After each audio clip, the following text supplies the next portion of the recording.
Assalamualaikum warahmatullahi wabarakatuh. Perkenalkan kami dari kelompok 2, mata kuliah analisis laporan keuangan, di mana judul kami adalah topik-topik dalam laporan keuangan dikaitkan dalam bentuk entitas bisnis, siklus akuntansi, serta bentuk pertanggungjawaban dalam laporan keuangan. Yang pertama, perkenalkan, saya sebagai moderator, nama saya Kania Ramadan Tipohan, dan teman saya Cut Maya Sari. Baiklah, untuk mempersingkat waktu, saya akan membacakan materi pertama, yaitu A. Entitas bisnis. Entitas bisnis atau perusahaan adalah organisasi legal yang didirikan untuk menyediakan barang atau jasa untuk konsumennya. Bisnis dalam ekonomi kapitalis memberikan kepada individu untuk memperoleh laba berupa keuntungan finansial yang dapat menyehatkan dirinya dan mengembangkan usahanya. Sementara dalam ekonomi sosialis, bisnis yang dilakukannya bersifat kepemilikan bersama atau publik. Dari kedua sistem ekonomi tersebut ada kesamaan arti dalam usaha atau bisnis, yaitu menjalankan usaha dalam dunia komersial. Entitas bisnis mempunyai wujud atau bentuk yang dapat mengkoordinir kegiatan-kegiatannya. Ada berbagai bentuk entitas bisnis, yaitu sebagai berikut. Yang pertama, sole proprietorship, yaitu usaha yang dimiliki oleh orang pribadi atau perseorangan, di mana orang tersebut menjalankan usahanya sendiri, namun mempekerjakan orang lain. Kepemilikan dan kewajiban merupakan tanggung jawab sendirian. Yang kedua, partnership, yaitu usaha yang dimiliki oleh dua orang atau lebih untuk menjalankan usaha dengan tujuan dan atas nama bersama. Bentuk usaha ini ada 3 macam. Yang pertama, general partnership. Yang kedua, limited partnership. Yang ketiga, limited liability partnership. Yang ketiga ada corporation, yaitu usaha untuk mencari keuntungan komersial dengan kewajiban terbatas. Artinya, kewajiban individual terpisah dengan kewajiban sebagai pemilik atau shareholders korporat. Kepemilikan usaha korporasi dipegang oleh 2 orang atau lebih melalui kepemilikan saham.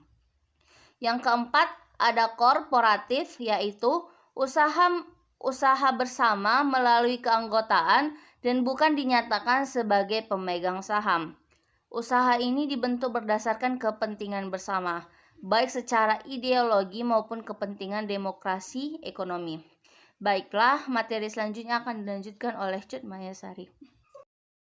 Saya akan melanjutkan yang B, siklus akuntansi. Siklus akuntansi merupakan proses penyusunan suatu laporan keuangan yang dapat dipertanggungjawabkan dan serta diterima secara umum, prinsip-prinsip dan kaidah akuntansi, prosedur-prosedur, metode-metode, serta teknik-teknik dari segala sesuatu yang dicakup dalam ruang lingkup akuntansi dalam suatu periode tertentu. Laporan keuangan merupakan hasil akhir dari suatu proses pencatatan akuntansi, yaitu aktivitas mengumpulkan dan mengolah suatu finansial untuk disajikan dalam format laporan keuangan atau ikhtisar laporan keuangan lainnya, yang dapat digunakan untuk membantu dalam membuat atau mengambil suatu keputusan atau analisis keuangan.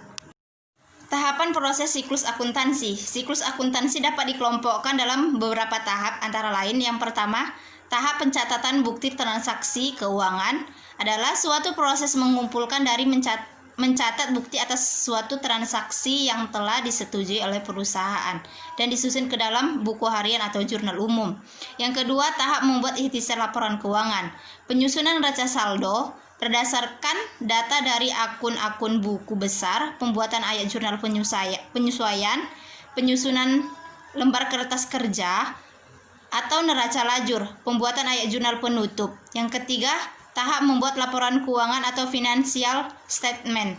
Laporan keuangan perusahaan terdiri dari yang pertama, laporan neraca. Neraca adalah suatu ikhtisar laporan keuangan yang menunjukkan posisi aktiva atau aset, hutang atau modal. Yang kedua, laporan laba rugi. Laporan laba rugi adalah laporan keuangan dari suatu perusahaan yang dihasilkan pada suatu periode tertentu yang terdiri dari seluruh pendapatan dan dihasilkan pada suatu periode tertentu yang terdiri dari seluruh pendapatan dan beban sehingga menghasilkan nilai laba atau rugi. Laporan perubahan modal adalah suatu ikhtisar dari laporan keuangan yang mencatat informasi mengenai perubahan modal yang terdiri dari jumlah modal di setor awal, tambah modal di setor saldo, laba periode berjalan, dan saldo laba ditahan. Yang keempat, laporan arus kas. Laporan arus kas adalah laporan keuangan perusahaan yang dihasilkan dari suatu periode akuntansi yang terdiri dari aliran dana kas masuk dan keluar, yang biasanya dikelompokkan berdasarkan arus kas dan aktivitas operasi, aktivitas investasi, dan aktivitas pendanaan. Yang kelima, catatan atas laporan keuangan adalah merupakan laporan tambahan catatan informasi yang lebih terinci mengenai akun tertentu serta memberikan penilaian yang lebih komprehensif dari kondisi laporan keuangan perusahaan. Jasa. Perusahaan jasa adalah perusahaan yang khusus bergerak menangani atau memberikan pelayanan di bidang penjualan jasa atau keahlian. Contoh perusahaan yang termasuk dalam bidang perusahaan jasa adalah bank asuransi, bengkel motor atau mobil, rental usaha, salon, jasa pengiriman surat atau barang. Berdasarkan standar akuntansi atau SAK, laporan keuangan dapat mengidentifikasi secara lengkap dan jelas mengenai informasi yang ada pada suatu perusahaan. Laporan keuangan meliputi beberapa hal. Yang pertama, laporan laba rugi dan penghasilan komprehensif lainnya. Yang kedua, laporan perubahan modal atau ekuitas. Yang ketiga, neraca atau laporan posisi keuangan. Yang keempat, laporan arus kas. Yang kelima, catatan atas laporan keuangan. Yang keenam, informasi komparatif. Ada beberapa tujuan laporan keuangan pada perusahaan jasa. Penjelasannya sebagai berikut. Yang pertama, menyajikan semua informasi yang berkaitan dengan posisi keuangan perusahaan. Yang kedua, sebagai kebutuhan atas informasi bersama. Yang ketiga, untuk mengukur apa yang telah dicapai oleh jajaran manajemen. Laporan keuangan perusahaan jasa disajikan per periode terdiri atas laporan laba rugi, yang kedua laporan perubahan modal, yang ketiga laporan posisi kas, yang keempat laporan arus kas. Yang pertama, contoh laporan laba rugi perusahaan jasa. Merupakan laporan yang menyajikan seluruh informasi pendapatan dan juga beban perusahaan jasa dalam periode akuntansi. Laporan laba rugi dapat disajikan dua kelompok, yaitu bentuk satu tahap dan bentuk bertahap. Yang kedua, contoh laporan perubahan modal atau ekuitas perusahaan jasa adalah laporan keuangan perusahaan jasa yang khusus menyajikan seluruh informasi mengenai perubahan yang terjadi pada ekuitas atau perusahaan per periode akuntansi. Ada beberapa unsur dalam perubahan ekuitas. Yang pertama, modal awal pemilik, kedua laba atau rugi bersih, yang ketiga setoran atau penarikan pemilik, yang keempat ekuitas akhir. Akan terjadi penambahan modal dari pemilik jika laba lebih besar daripada pengambilan pribadi atau prepay, dan akan terjadi pengurangan modal atau ekuitas jika yang pertama, laba lebih kecil dari pengambilan pribadi atau prepay. Yang kedua, rugi ditambah dengan pengambilan pribadi atau prepay. 3. Contoh neraca atau laporan pribadi atau prepay. 3. Contoh neraca atau laporan posisi keuangan perusahaan jasa adalah bentuk laporan keuangan yang menyajikan seluruh informasi setiap perubahan posisi keuangan berupa aset, ekuitas, dan kewajiban perusahaan jasa per periode akuntansi. Ada 3 unsur dalam neraca. Yang pertama aset, yang kedua liability, yang ketiga equity. Ada 2 bentuk yang lazim digunakan dalam neraca keuangan.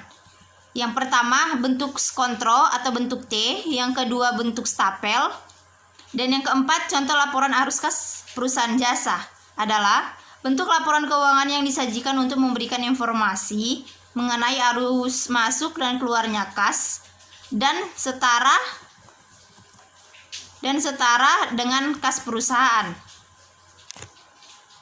Oke, bagian C, bentuk pertanggungjawaban dalam laporan keuangan. Undang-Undang Nomor 17 Tahun 2003 tentang Keuangan Negara, khususnya pasal 30-32 menjelaskan tentang bentuk pertanggungjawaban keuangan negara.